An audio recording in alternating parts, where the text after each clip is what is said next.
ID है जो कि एक बेस्ट आईडी है अगर सॉलिडिटी को हम सीखना है इनिशियली में। ये कुछ नहीं, गूगल पे आप रिमिक्स लिखोगे तो भी पहला ही गूगल सर्च आ जाएगा, या फिर remix.ethereum.org पे जाके आपको ये आईडी मिल जाएगी। तो यहाँ पे हम पहले फाइल एक्सप्लोर से चालू करते हैं। बेसिकली फाइल एक्सप्लोर बेसिकली कोई भी एक मॉडर्न आईडी जैसे कि VS कोड उसमें होता ही है। तो हम पहले डायरेक्ट एक स्मार्ट कॉन्ट्रैक्ट बना के ही देख लेते हैं। नमस्ते वर्ल्ड डॉट सोल या फिर डॉट SOL, ये एक सॉलिडिटी का एक्सटेंशन है। जैसे हम क्लिक करेंगे यहाँ पे एक सॉलिडिटी की फाइल बन जाएगी। यहाँ पे हमेशा हमें पहले एक SPDX लाइसेंस आइडेंटिफायर मेंशन करना रहेगा जो कमेंट के फॉर्म में रहेगा। तो ये मेंशन नहीं करेंगे तो ये वार्निंग देगा। ये कोई भी हो सकता है, ज़रूरी नहीं कि वैलिड ही हो, पर वैलिड हो तो एक गुड प्रैक्टिस है, क्योंकि कंपाइलर कभी चेक नहीं करेगा। ये ज़रूर चेक करेगा कि वो लाइसेंस मेंशन किया है या नहीं किया है, पर वो वैलिड है या नहीं है वो नहीं चेक करेगा। तो ये MIT भी हो सकता है या GPL 3.0 कुछ भी हो सकता है। फिर हम प्रैग्मा सॉलिडिटी मेंशन कर देंगे जो कि ये आपने कंपाइलर को बताया, कंपाइलर होने के बाद कंपाइलर को बताया कि कौन से कंपाइलर से कंपाइल करना है इस फाइल को।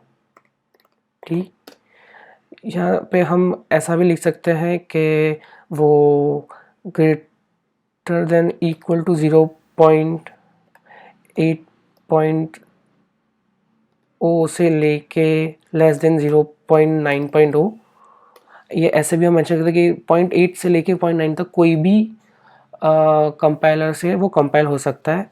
या फिर इसको हम शॉर्ट में ऐसा भी लिख सकते हैं, ये सेम ही चीज़ है 0.8.0। इसका मतलब ये हुआ है कि 0.9 जब तक एग्जैक्ट 0.9, 0.8.1, 0.8.2 सबसे कंपाइल होगा, पर जैसे ही ये 0.9 होगा वो कंपाइल होना बंद हो जाएगा।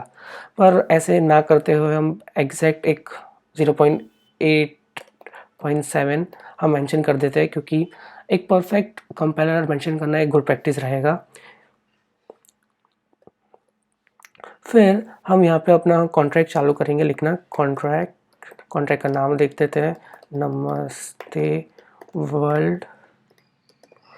और ये क्लास की तरह ही होता है यार, जैसे कि कोई भी ऑब्जेक्ट ओरिएंटेड लैंग्वेज में हम करते हैं।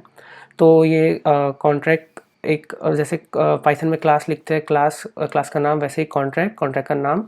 तो ये एक बेसिक कॉन्ट्रैक्ट रेडी है यार, छोटा सा। इसको हम कंपाइल भी कर सकते हैं और डिप्लॉय भी कर सकते हैं। अब कंपाइल करने के लिए दो तरीके हैं कि हम यहाँ पे जाके ये कंपाइल दबा दें। हम यहाँ पे कंपाइलर सेलेक्ट करेंगे, अब 0.8.7 है तो वो ऑटोमेटिकली डिटेक्ट कर लेता है।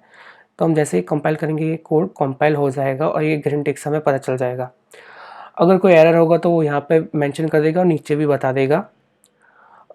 जैसे ये कंपाइल करने में दो तरीके यहाँ पे, मतलब जैसे कि मैंने बताया, एक यहाँ पे हम कंपाइल दबा देंगे या फिर Command+S दबा के भी कंपाइल हो जाएगा इन macOS, और Control+S दबाना पड़ेगा विंडोज़ में। फिर हम इसको डिप्लॉय भी कर सकते हैं। ये डिप्लॉय टैब में आके इसको डिप्लॉय बटन पे क्लिक करेंगे तो ये कॉन्ट्रैक्ट हमारा डिप्लॉय हो जाएगा। अब वो क्या, कौन से एनवायरनमेंट में कहाँ क्या डिप्लॉय हो रहा है, कैसे हो रहा है, वो हम बाद में बात करेंगे। यहाँ पे हमें डिप्लॉय कॉन्ट्रैक्ट मिल जाएगा। ये हमारा डिप्लॉय कॉन्ट्रैक्ट है, पर यहाँ पे अभी कुछ है नहीं इसलिए कुछ आएगा नहीं। पर चलो ना एक स्ट्रिंग डाल के ही देख लेते हैं। ये हमारे कॉन्ट्रैक्ट में स्ट्रिंग वेरिएबल डालते हैं, string पब्लिक। अब ये पब्लिक क्या है, कीवर्ड ही है ये एक। वो क्यों डाल रहा हूँ मैं वो बाद में बात करेंगे आने वाले वीडियोस में। अब इस स्ट्रिंग वेरिएबल का नाम भी रखते हैं str इज इक्वल टू नमस्ते वर्ल्ड। हम प्रिंट करवाएंगे, तो नमस्ते वर्ल्ड डाल दिया है। अब इसको वापस कंपाइल करेंगे Command+S या फिर Control+S दबा के। ओके, यहाँ पे ये हमेशा मैं भूल जाता हूँ, तो ये याद रखना है कि यहाँ पे सेमीकोलन आएगा ही आएगा, वरना ये ऐसे ही एक वार्निंग देगा कि आपने डायरेक्ट इसको ब्रैकेट को बंद कर दिया है बिना सेमीकोलन के। तो वापस Command+S करूँगा तो ये कंपाइल हो जाएगा, यहाँ पे ग्रीन आ गया है।